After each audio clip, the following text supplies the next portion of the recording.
사랑하는 페스카도르 여러분, 그동안도 주 안에서 평안하셨는지요? 우리는 지금 정치적으로나 사회에 나아가서 경제적으로까지 아주 어려운 시대를 살고 있습니다. 점점 커지는 코로나 문제도 그렇고 선거 후유증으로 점점 분열되어 가는 사회의 양상을 볼 때 미국에 살고 있는 우리들로서는 더욱 어렵게 느껴지는 요즘입니다. 이 또한 지나가리라는 말대로 우리에게 닥친 이 사태들이 언젠가는 지나가겠지만 또 한편으로는 이러한 일들 속에서 하나님이 우리에게 원하시는 뜻이 꼭 있으실 것이라는 그런 확신 속에서 우리가 꼭 실천해야 할 일들을 묵상해 보며 함께 말씀을 나누어 보고자 합니다.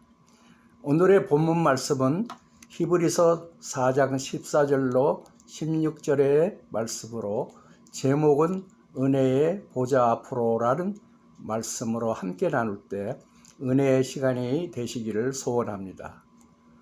그러면 히브리서 4장 14절로 16절을 제가 동독에 올리겠습니다. 그러므로 우리에게 큰 대제사장이 계시니 승천하시니 곧 하나님의 아들 예수시라. 우리가 믿는 도리를 굳게 잡을지어다. 우리에게 있는 대제사장은 우리의 연약함을 동정하지 못할 이가 아니요 모든 일에 우리와 똑같이 시험을 받으시니로되 죄는 없으시니라. 그러므로 우리는 긍휼하심을 받고 때를 따라 돕는 은혜를 얻기 위하여 은혜의 보좌 앞에 담대히 나갈 것이라. 그래서 오늘 제목은 은혜의 보좌 앞으로. 그래서 여기서 히브리서 기자는 먼저 큰 대제사장을 소개하고 있습니다. 인간의 힘을 입고 오셔서 인간의 몸을 입고 오셔서 구원의 사역을 다 이루신 그 주님, 그리고 승천하신 주님, 이 아들 예수, 우리가 이 예수님을 굳게 잡고 우리가 힘들고 어려울 때 연약함을 이해하시고 북돋아 주시는 은혜의 보좌 앞으로 담대히 나아가라, 이렇게 권면하고 있습니다. 그러면 히브리서 그 기자가 이 서신을 썼을 때에 어떤 상황과 누구를 대상으로 했는가를 먼저 말씀드려 보겠습니다. 당시는 네로 황제의 그 박해가 아주 심할 때였습니다. 그 박해로 유대인, 즉 히브리인 기독교들 중에 마음이 흔들려서 다시 유대교로 돌아가려는 신도들이 하나둘씩 생겨나게 되었습니다. 이와 같은 자들을 교훈하려는 그런 목적으로 이 히브리서를 쓰게 되었던 것입니다. 본문 말씀 서두에 그러므로 라고 시작하는데 이 단어는 본문 바로 전에 기록된 말씀을 말하는 것입니다.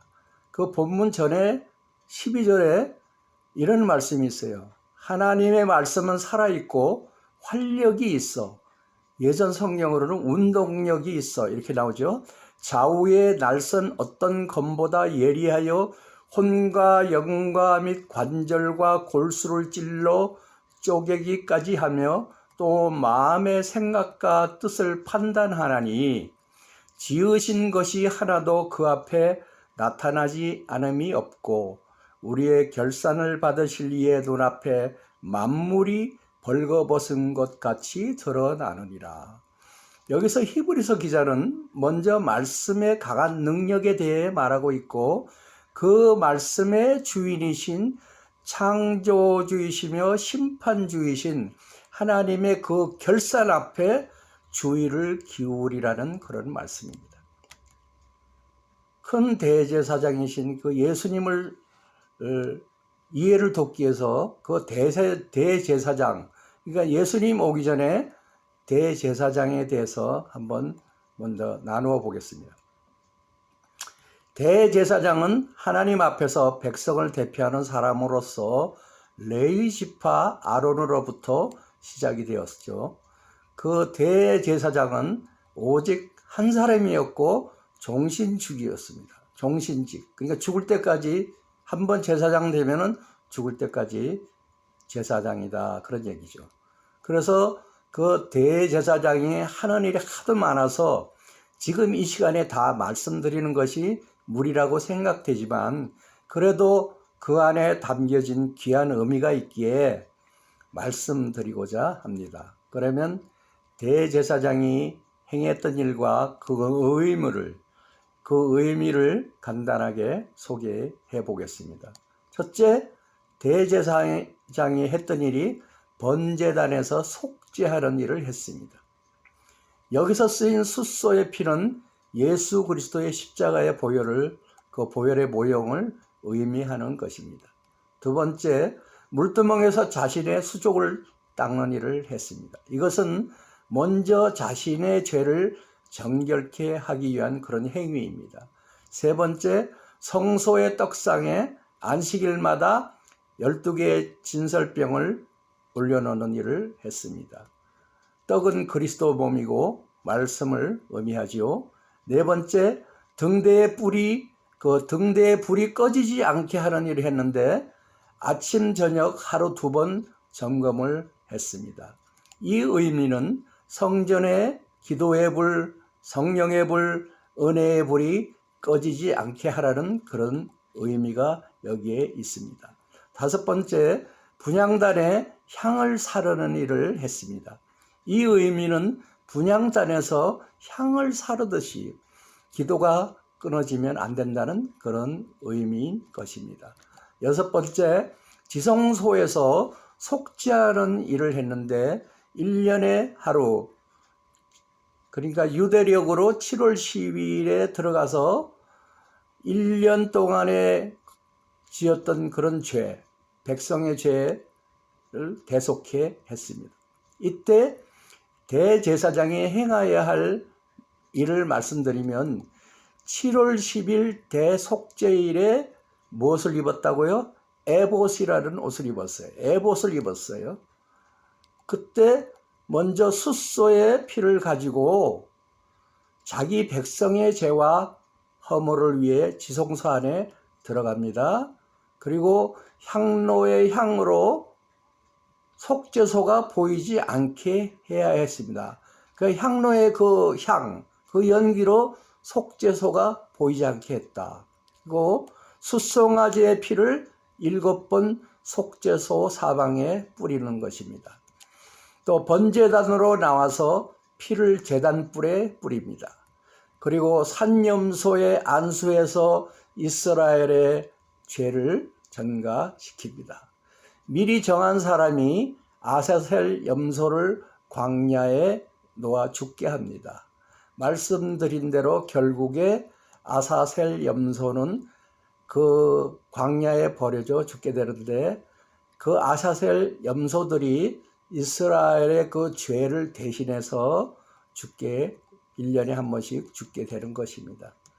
그 아사셀의 의미는 보냄 또는 보내버렸다, 그런 의미가 있는데 이 아사셀 염소에게 백성의 모든 죄가 전가되어 보내버렸다는 그런 의미입니다. 여기서 우리는 예수님의 그 그림자를 볼 수가 있는 것입니다. 세례 요한이 예수님을 소개하며 뭐라고 했습니까? 보라, 세상 죄를 지고 가는 하나님의 어린 양이로다.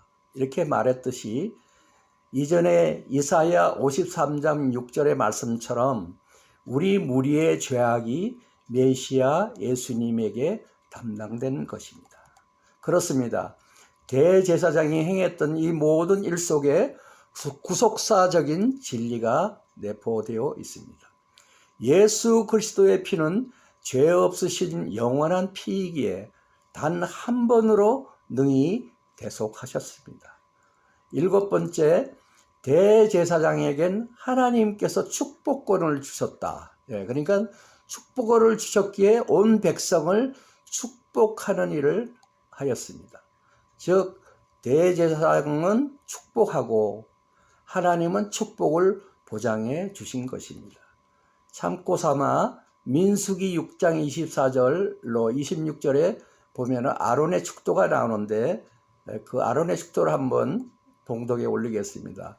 여호와는 내게 복을 주시고 너를 지키시기를 원하며 여호와는 그의 얼굴을 내게 비추사 은혜 베푸시기를 원하며 여호와는 그 얼굴을 내게로 향하여 드사 평강 주시기를 원하노라 할지니라. 예, 이것이 바로 당시의 아론의 축도라고 합니다. 8번째, 이외에도 우림과 둠밈으로 판결하는 일이 있었고 그 다음에 성막의 일을 총지휘하는 일, 그리고 율법을 가르치는 일 등을 이 대제사장이 했던 것입니다. 그래서 이스라엘의 그 역사학자 요세푸스라고 들어봤죠? 그 요세푸스가 말하기를 아론이 1대 대제사장이고 예수님은 80대 대제사장이었다고 기록을 하고 있습니다. 이런 일들이 몇 년간 내려왔느냐? 1450년간 이런 일들이 이어져 내려왔다고 합니다. 히브리서 기자는 우리 예수님을 큰 대제사장이라고 표현하고 있습니다. 신자라면 이 표현에 반감을 표하는 분들이 없을 줄 압니다만 그래도 이해를 돕기 위해 말씀을 드려보겠습니다. 레위 지파인 아론의 자손은 대제사장이 종신직이라 할지라도 그가 죽으면 끝이 나게 돼요. 그 끝이 나게 되지만 예수님은 레위 지파도 아니에요. 유다 지파로서 멜기세덱의 반차를 쫓아 하나님이 세우신 특별하고 영원한 제사장이 예수아라는 말씀입니다. 예. 그 죄 없으신 예수님은 인간으로 오셨기에 우리와 똑같은 시험을 받으셨고 또 우리의 연약함을 너무나도 잘 아시는 부분으로서 우리의 힘든 일을 이해하실 뿐만이 아니라 해결도 해 주실 분이라는 것을 강조하고 있는 것이에요. 그러나 조건이 있는데 때를 따라 돕는 은혜를 얻기 위하여 은혜의 보좌 앞으로 담대히 나아가라고 권면하고 있습니다. 여기서 은혜란 받을 자격이 없는 자에게 베풀어 주시는 그 무엇을 의미합니다. 여기서 제가 그 무엇이라고 표현한 것은 세상의 어떤 단어로도 표현할 수 없는 그 무엇이 그 단어 속에 포함되어 있기 때문입니다. 우리는 한 치 앞도 분간할 수 없는 악하고 무익한 존재들이기에 세상을 살다 보면 우리 앞에 갑자기 무슨 일이 닥쳤을 때나 내 힘으로는 도저히 해결될 그런 기미가 보이지 않는 일에 직면할 때가 있습니다. 그럴 때마다 우리는 때를 따라 도우시는 은혜의 하나님 앞으로 나가서 간구하라는 것입니다. 왜 담대히 나아가려고 했을까요? 우리 자신이 약한 존재임을 인정하고 우리의 문제보다 더 크신 하나님을 믿고 신뢰하며 담대함을 가지고 나아갈 수 있는 것은 대제사장이신 예수 그리스도가 계시기에 가능한 일인 것입니다. 여러분이 이미 알고 있지만 구약의 대제사장은 하나님과 백성 사이의 중보자로서 백성의 죄를 속죄하는 역할을 감당했습니다. 그런 대제사장도 생명의 제한이 있고 온전하지 못한 인간이라 너무나도 거룩하신 절대 거룩함 앞에 1년에 한 번씩 지성소에 나아갈 때는 두렵고 떨리는 마음으로 목숨을 걸고 나아갔을 것입니다.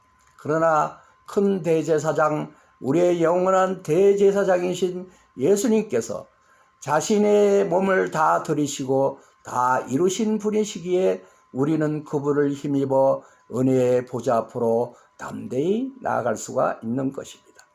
그 징표가 성소의 휘장이 위로부터 아래까지 찢어진 것입니다. 이제는 하나님께 직접 소통하는 길이 열렸음을 믿으시면 아멘 합시다. 아멘. 그러면 무엇을 얻기 위하여 은혜의 보좌 앞에 담대히 나아가야 할까요? 바로 긍휼하심과 때를 따라 돕는 은혜를 얻기 위해서입니다. 은혜의 보좌는 은혜의 근원을 의미합니다. 은혜의 보좌란 구약에서는 지성소에 있는 법궤를 말하지만 신약에서는 교회, 십자가 앞, 또 예수님 앞을 의미하고 있습니다. 은혜의 보좌는 하늘의 성소이며 하나님이 계시는 곳이며 하나님께서 우리를 기다리시는 곳입니다. 예수님께서도 하늘에 계신 아버지께 기도하라 그렇게 말씀하셨습니다. 은혜의 보좌는 우리를 만나주시는 또 그리고 만나주시는 곳 그리고 교제하는 곳이고 한량없는 은혜를 베푸시는 곳임을 믿으시면 아멘 합시다. 아멘. 하나님의 그 말씀에 순종하는 가장 기본적인 자세가 하나님의 그 은혜의 보좌 앞으로 담대히 나아가는 것입니다. 여기서 담대히라는 단어를 한번 또 생각해 보겠습니다. 담대히라는 단어는 하나님의 사랑이 담뿍 담겨 있는 단어입니다. 자신의 성별, 신분 고하를 막론하고 가진 자 없는 자를 불문하고 배우고 못 배우고를 떠나서 하늘의 시민권을 가진 자로서 당당한 마음으로 머뭇거리지 말고 확신에 찬 모습으로 나아오라는 것입니다. 주님께서 그 십자가상에서 외치신 테텔레스타이, 다 갚았다, 다 지불했다, 테텔레스타이, 그 다 이루신 은혜의 보좌 앞으로 나아오라는 초청의 말씀인 것입니다. 우리가 하나님 앞으로 나가서 간구하면 그분은 외면치 않으시며 오히려 불쌍히 여기시고 때를 따라 돕는 은혜를 베풀어 주십니다. 그 이유는 하나님은 너무나도 우리를 사랑하시기 때문입니다. 하나님이 때를 따라 돕는 은혜를 베풀어 주심이 우리가 무슨 도움을 받을 만한 그런 착한 일을 해서가 아닙니다. 오직 하나님의 선하심과 인자하심 때문에 긍휼과 도우심을 베푸시는 것입니다. 우리가 하나님의 도우심이 필요할 때 나가야 할 곳은 바로 은혜의 보좌 앞으로 담대히 나아가서 간구하는 것입니다. 우리는 많은 믿음의 선진들이 문제가 있을 때마다 하나님 앞으로 나아갔음을 성경을 통해 알 수 있습니다. 예수님께서도 새벽 그 날이 아직도 밝기도 전에 일어나 한적한 곳에 나가시어 기도했습니다. 습관에 따라 감난산에서 무릎을 꿇고 기도하셨습니다. 주님께서 우리를 향한 기도의 교훈은 바로 명령기도합니다. 이르시되 어찌하여 자느냐 시험에 들지 않게 일어나 기도하라 하시니라. 누가복음 22장 46절 말씀이죠. 그리고 제자들이 우리는 어찌하여 능히 그 귀신을 쫓아내지 못하였나이까 하고 질문하니까 예수님께서 뭐라고 말씀하셨습니까? 기도 외에 다른 것으로는 이런 유가 나가지 않는다. 마가복음 9장 28절로 29절에 말씀하셨습니다. 하나님의 보좌 앞에 나오는 것은 하나님의 바람과 원하심이고 은혜의 보좌 앞에 담대히 나갈 수 있는 것은 우리의 특권이고 그분의 자녀된 자로서 마땅히 해야 할 의무인 것입니다. 사랑하는 페스카도로 여러분, 우리는 연약한 존재들이기에 누구보다 더 은혜의 보좌를 사모해야 합니다. 어려운 때일수록 더욱 은혜의 보좌 앞에 나가서 간구해야 합니다. 우리는 캔디들의 그 믿음을 돕는 일꾼들이죠. 그들을 돕는 자로서의 가장 큰 무기가 뭐냐? 바로 은혜의 보좌 앞에 담대히 나아가 간구하며 능력을 구하는 일입니다. 우리 모두 은혜의 보좌 앞에 담대히 나아가는 저와 여러분이 되시기를 축원드립니다. 데콜 올레스.